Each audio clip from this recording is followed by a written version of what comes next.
La serveuse a souligné un détail que tout le monde avait manqué. Sa rapide observation a sauvé des millions aux milliardaires.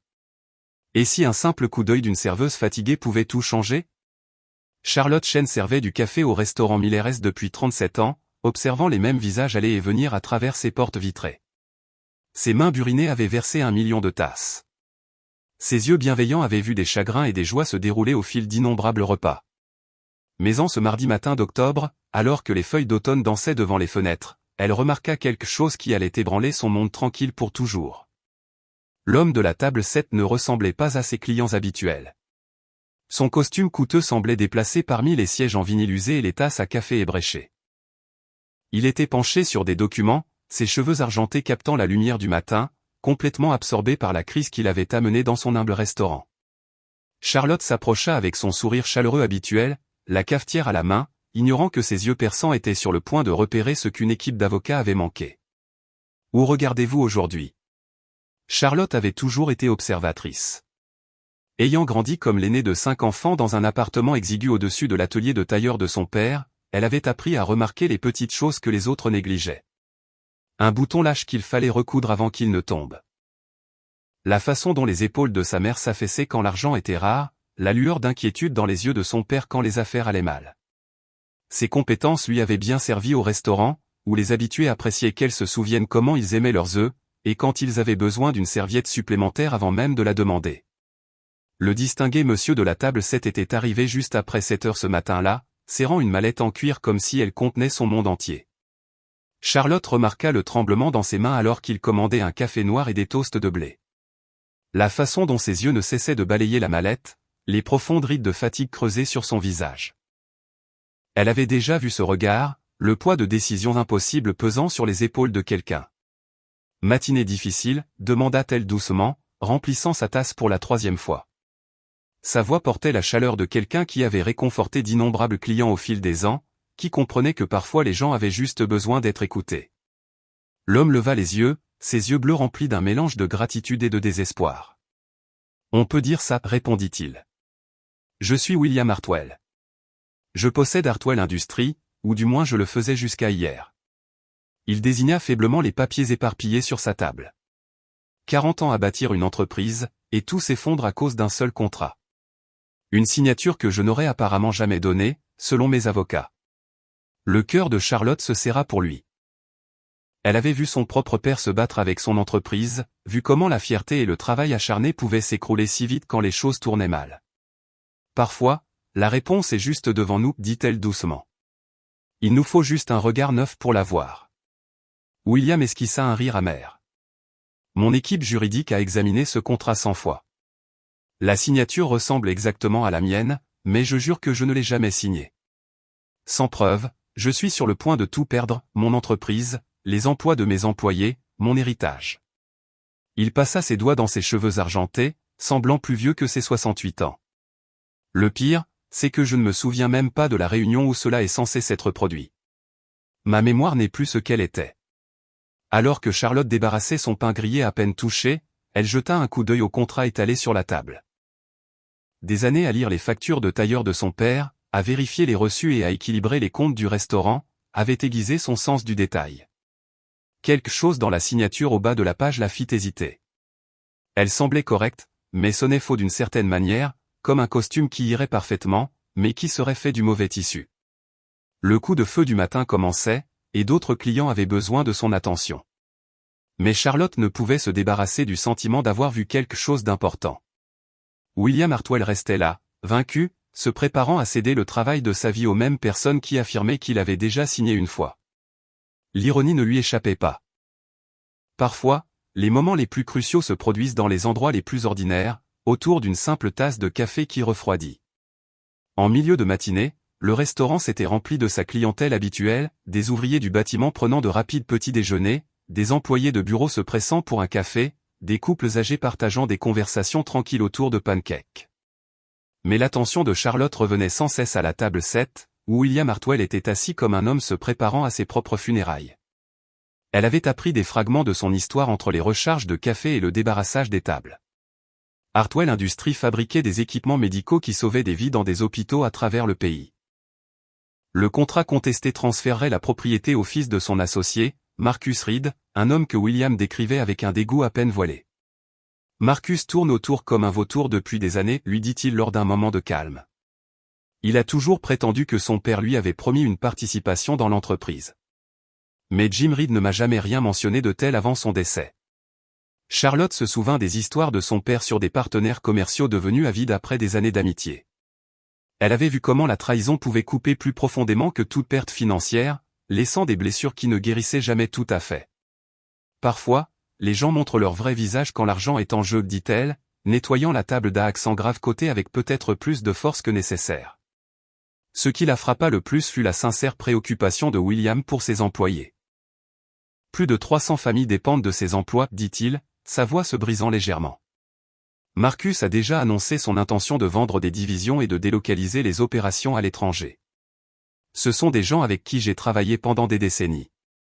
Ce ne sont pas de simples chiffres sur un tableau.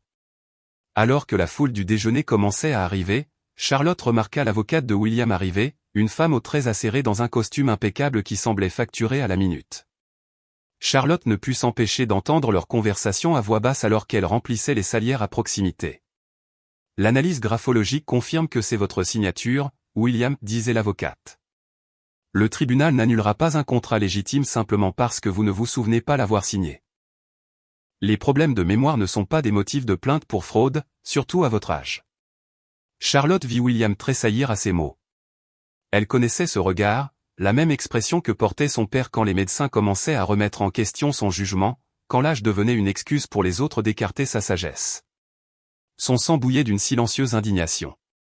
Mais quelque chose ne va pas dans toute cette situation, insista William, sa voix portant une force qui démentait son apparence épuisée.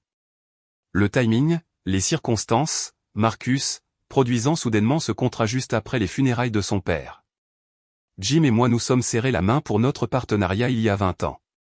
Nous n'avons jamais eu besoin d'avocat ou de contrat compliqué. L'avocate rassembla ses papiers avec une impatience à peine dissimulée. Les poignées de main ne tiennent pas devant les tribunaux, William. Vous avez jusqu'à 17 heures pour décider. Vous battre et probablement tout perdre en frais de justice, ou signer l'accord de transfert et partir avec suffisamment pour prendre une retraite confortable. Si ce moment a touché votre cœur, merci de laisser un pouce bleu à la vidéo. Charlotte regarda l'avocate partir, ses talons claquant sèchement sur le linoléum usé du restaurant. William était de nouveau seul, fixant le contrat qui allait sceller son destin. Mais Charlotte avait passé 37 ans à observer les gens, et elle avait appris à faire confiance à son instinct. Quelque chose dans cette signature la dérangeait toujours, comme une mélodie jouée sur la mauvaise tonalité. La réponse était là, cachée à la vue de tous, attendant quelqu'un qui savait vraiment regarder. Le soleil de l'après-midi pénétrait obliquement par les fenêtres du restaurant, projetant de longues ombres sur la table de William alors qu'il restait figé dans l'indécision. Charlotte l'avait regardé fixer ses papiers pendant des heures maintenant, son café refroidissant, sa détermination faiblissant à chaque minute qui passait. Le poids de 68 ans semblait peser sur ses épaules alors qu'il contemplait de céder le travail de sa vie. « Vous savez ce qui est le plus difficile » dit-il doucement lorsque Charlotte s'approcha avec du café frais. Sa voix portait l'épuisement d'un homme qui menait une bataille impossible. « Je n'arrête pas de me remettre en question. Peut-être l'ai-je signé et j'ai juste oublié. Peut-être que là je me rattrape plus vite que je ne veux l'admettre. » Le cœur de Charlotte se serra pour lui. Elle avait vu sa propre mère lutter avec des doutes similaires dans ces dernières années, remettant en question des décisions qu'elle aurait prises avec confiance dans sa jeunesse. Vieillir ne rend pas stupide, dit-elle fermement, sa voix portant l'autorité de quelqu'un qui avait gagné sa sagesse au fil de décennies d'existence. Cela donne juste aux autres l'impression qu'ils peuvent profiter de vous.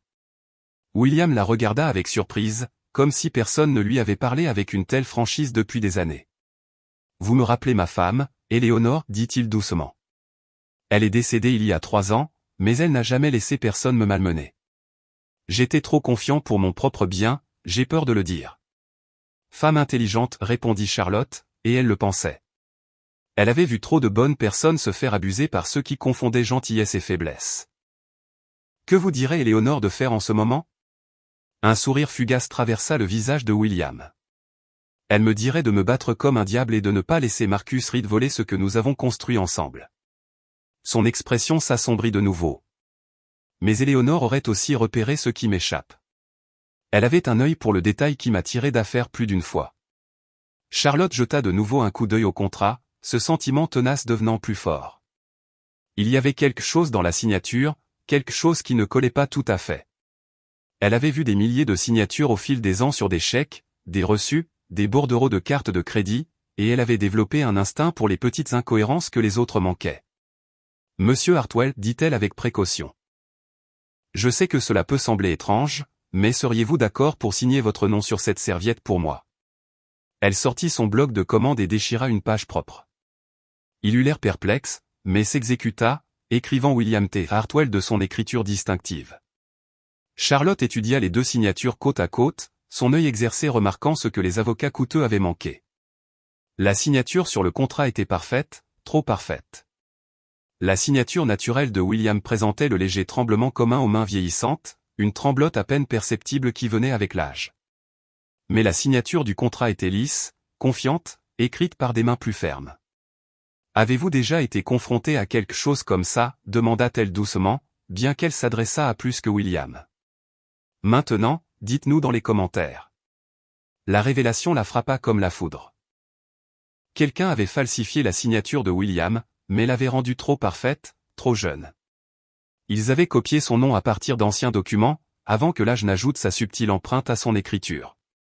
Charlotte sentit son pouce accélérer alors que les pièces du puzzle commençaient à s'assembler, mais elle devait être absolument certaine avant de parler. « Monsieur Hartwell, dit Charlotte, sa voix ferme malgré les battements de son cœur. Je crois que quelqu'un vous a pris pour un imbécile. » Elle plaça la serviette avec sa nouvelle signature à côté du contrat, montrant les différences subtiles mais révélatrices. « Regardez ici. Votre écriture naturelle a un léger tremblement, probablement dû à l'arthrite ou juste au vieillissement normal. Mais cette signature sur le contrat, elle tapota le document, elle est trop lisse, trop régulière. Celui qui a falsifié cela a probablement travaillé à partir d'un ancien échantillon de votre signature, d'avant que vos mains ne commencent à montrer leur âge. » Les yeux de William s'écarquillèrent alors qu'il étudiait les deux signatures. La différence était subtile, mais incontestable une fois soulignée, comme comparer une photographie à sa copie légèrement floue. « Mon Dieu, murmura-t-il.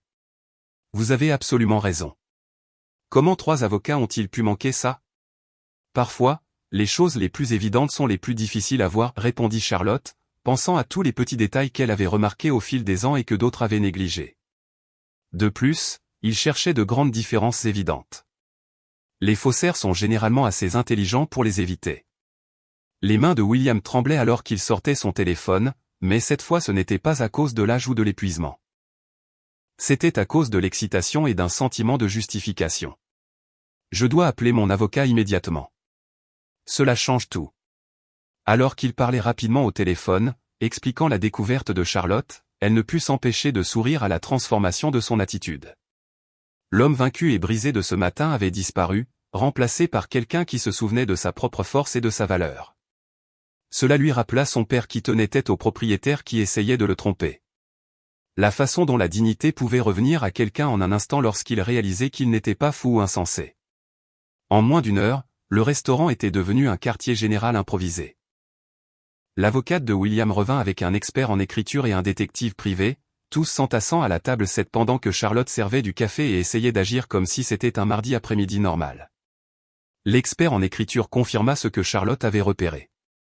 La signature était effectivement un faux, probablement créé à l'aide d'un logiciel informatique et d'un ancien échantillon de l'écriture de William. La question est maintenant de prouver qui l'a fait, dit l'avocate. Son attitude envers William avait complètement changé, passant de méprisante à respectueuse. Et nous devons agir vite avant que Marcus n'essaie de détruire toute preuve. Le détective privé était déjà en train de passer des appels, recherchant des images de surveillance du lieu de la supposée signature et interrogeant des témoins qui étaient prétendument présents. Charlotte observait tout cela se dérouler derrière le comptoir, ressentant une profonde satisfaction de voir la justice commencer son cours. Si vous avez apprécié cette histoire, abonnez-vous à notre chaîne pour plus de récits émouvants, pensa Charlotte, bien qu'elle sût que ce n'était que le début de la lutte de William pour récupérer ce qui lui revenait de droit. Alors que le soir approchait et que la foule du dîner commençait à affluer, William s'approcha de Charlotte au comptoir. « Je ne sais pas comment vous remercier, dit-il, la voix nouée par l'émotion. Vous avez sauvé mon entreprise, les emplois de mes employés, tout ce pour quoi j'ai travaillé. Charlotte sourit, essuyant le comptoir d'un geste habituel. J'ai juste fait ce que n'importe qui aurait fait, j'ai fait attention, mais elle savait que ce n'était pas entièrement vrai. Parfois, il faut quelqu'un qui a passé toute une vie à remarquer les petites choses pour percevoir ce que les autres manquent. 3 mois plus tard, William Hartwell revint au restaurant Miller S, mais cette fois il ne portait plus le poids du monde sur ses épaules. La foule du déjeuner leva à peine les yeux alors que le gentleman bien habillé s'installait à sa table habituelle. Mais Charlotte remarqua immédiatement la façon dont ses yeux étincelaient d'une énergie renouvelée, comment il se tenait avec l'assurance d'un homme qui avait regagné sa dignité en même temps que son entreprise. L'habituel, demanda Charlotte, tendant déjà la cafetière, bien qu'ils sussent tous deux que cette visite était plus qu'un simple petit déjeuner. En fait, dit William avec un sourire qui transformait tout son visage. Je prendrai ce que vous me recommandez. Je faites quelque chose. L'enquête avait progressé rapidement une fois que la découverte de Charlotte leur avait donné le fil à tirer. Marcus Reed avait effectivement falsifié le contrat à l'aide d'un logiciel sophistiqué et d'un échantillon de signature provenant d'un document vieux de 10 ans. L'avidité du jeune homme avait été sa perte, il avait été négligent à masquer ses traces, supposant que personne ne mettrait en doute l'authenticité d'une signature aussi parfaite. Marcus fait face à des accusations de fraude, expliqua William alors que Charlotte posait une assiette de sa fameuse tarte aux pommes. Mais plus important encore, mon entreprise est plus forte que jamais. La nouvelle de ce qui s'est passé s'est répandue, et 3 grands hôpitaux ont spécifiquement demandé nos équipements, car ils veulent travailler avec une entreprise qui valorise l'intégrité. Charlotte ressentit la chaude satisfaction qui vient de voir la justice rendue, comme de regarder une pièce de puzzle enfin s'emboîter. Et vos employés? Non seulement je n'ai pas eu à licencier qui que ce soit, mais nous embauchons 50 personnes supplémentaires le mois prochain, dit fièrement William. Je n'arrêtais pas de penser à ce que vous aviez dit, que vieillir ne rend pas stupide. Cela m'a donné le courage de faire confiance à mon instinct au lieu d'accepter simplement ce que tout le monde me disait. Ce qui toucha le plus Charlotte fut ce qui vint ensuite. William sortit une enveloppe et la posa sur la table entre eux. Il y a quelque chose qu'Éléonore a toujours voulu faire mais n'en a jamais eu l'occasion, dit-il doucement. Elle a grandi pauvre comme moi. Et elle disait toujours que si nous réussissions un jour, nous aiderions d'autres personnes en difficulté. À l'intérieur de l'enveloppe se trouvait un chèque libellé à l'ordre d'un fonds de bourse d'études qu'Éléonore et William avaient établi. Un fonds qui aiderait les enfants de familles modestes à fréquenter l'université. La première bénéficiaire serait Maria Santos, la serveuse à temps partiel du restaurant qui économisait chaque sou pour l'école d'infirmière. Éléonore vous aurait aimé, dit simplement William. Vous avez les mêmes yeux perçants et le même bon cœur. Elle disait toujours, les personnes les plus importantes sont celles qui remarquent les choses et se soucient suffisamment pour les dire. Alors que William s'apprêtait à partir, il serra la main de Charlotte avec une sincère chaleur. Vous savez, j'ai appris quelque chose ces derniers mois. Le succès ne consiste pas seulement à construire quelque chose de grand. Il s'agit de s'entourer de personnes qui voient clair et n'ont pas peur de dire la vérité. Charlotte le regarda partir, pensant au vieil adage de son père. Les plus petits actes de gentillesse jettent souvent les ombres les plus longues. Elle avait simplement fait ce qui lui semblait juste. Utiliser les compétences que la vie lui avait enseignées pour aider quelqu'un dans le besoin. Parfois, c'est tout ce qu'il faut pour tout changer.